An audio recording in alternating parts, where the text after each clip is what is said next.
በግብፅ ድንበር የምትገኘው ራፋ ከተማ የበረታውን የጋዛ ጦርነት በመሸሽ ፍልስጤማውያን በጊዜያዊነት የሚጠለሉባት ከተማ ነበረች። የእስራኤል ጦር የራፋ ነዋሪዎች አካባቢውን ለቀው እንዲወጡ ማዘዙን ተከትሎ ራፋ የቀውስ ማዕከል ሆናለች። በሺዎች የሚቆጠሩትም ከቀያቸው እየተፈናቀሉ ይገኛሉ። የእስራኤል እግረኛና አየር ኃይል ካለፈው ወር ጀምሮ ያለ እረፍት የደቡብ ጋዛዋን ራፋን እየደበደበ ነው። የመከላከያ ሚኒስትር እስራኤል ካትስም በአካባቢው ሰሞኑን ጉብኝት ያደረጉ ሲሆን ራፋን በጋዛ የደህንነት ዞን ውስጥ ለማካተት ሀገራቸው እየሰራች መሆኗን አስታውቀዋል። እስካሁን ወታደራዊ ዘመቻም ውጤታማ እንደሆነ ነው የእስራኤል የመከላከያ ሹማምንት የተናገሩት።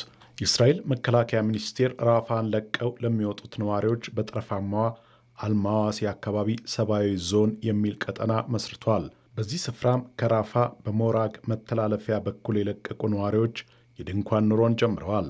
የሞራግ መተላለፊያ በራፋና ካን ዩኒስ መሃል የሚገኝ ሲሆን በዚህ በኩል ነው የእስራኤል ጦርን ማስጠንቀቂያን የተቀበሉት ሕይወታቸውን ለማዳን እየሸሹ ያሉት።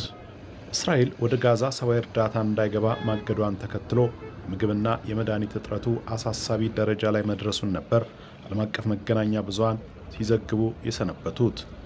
በፈረንጆቹ 1993 የተመሰረተው የፍልስጤም የረድኤት ድርጅቶች ቅንጅት የሆነው ቢኤንጂኦ በሊቀመንበሩ ሙስጠፋ ባርኩቲ በኩል በሰጠው ጋዜጣዊ መግለጫ ጋዛ የረሃብ ቀጠና ስለመሆኑ እንዲታወጅ ጥሪ አቅርበዋል።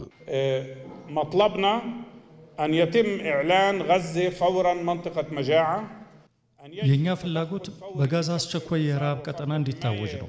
ለችግሩ ፈጣን የሆነ ጣልቃ ገብነት መኖር አለበት።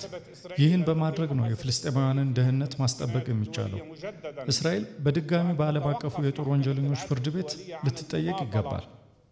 አሁን በራፋም ሆነ በጋዛ ላለው ቀውስ መነሻው ሐማስ መስከረም 26 የፈጸመው ጥቃት ነው። በጥቃቱ 1200 ሰዎች ሲገደሉ ከ250 በላይ ደግሞ ታግተዋል። እስራኤል በሐማስ የተፈጸመባትን ድንገተኛ መጠነ ሰፊ ጥቃትና እገታ ተከትሎ የጀመረች የበቀል ጥቃት አጠናክራ ቀጥላለች። እስራኤል ከትላንት በስቲያ በመኖሪያ ሕንፃ ላይ ፈጽመዋለች በተባለ ጥቃት ብቻ 30 ገደማ ሰዎች ስለመሞታቸው ነው የመገናኛ ብዙሃን ይፋ ያደረጓቸው መረጃዎች የሚያመለክቱት። እስራኤል ይህ ዘመቻዋ በአካባቢው የሚፈጸሙ ጥቃቶችን የሚያደራጀውን ቁልፍ የሐማስ መሪ ኢላማ ያደረገ ስለመሆኑ የገለጸች ሲሆን ሐማስ ሰላማዊ ሰዎችን በጋሻነት መጠቀሙ ያቀደችውን ባሰበችው ልክ እንዳትፈጽም ተግዳሮት ሆኖባታል። ሐማስም የእስራኤል ጦር ዘመቻ በሚሳኤሎች የታጀበ ስለመሆኑና ዘግናኝ የሚባል ጉዳት ስለማድረሱ ማረጋገጫ ሰጥቷል። እስራኤል ከተኩስ አቁሙ በኋላ እንደገና በጀመረችው የጋዛ ዘመቻዋ የሟች ፍልስጤማውያን ቁጥር ከ1400 ልቋል። ከቀያቸው የተፈናቀሉት ደግሞ 400,000 ገደማ ነው። በአጠቃላይ በእስራኤል የጋዛ ዘመቻ የሞቱት ሰዎች ከ50,000 በላይ ሲሆን 2/3 የሚሆነው ሕንፃዎቿም ወደ ፍርስራሽነት ተቀይረዋል። ዘገባው የኤኤፍፒ ነው።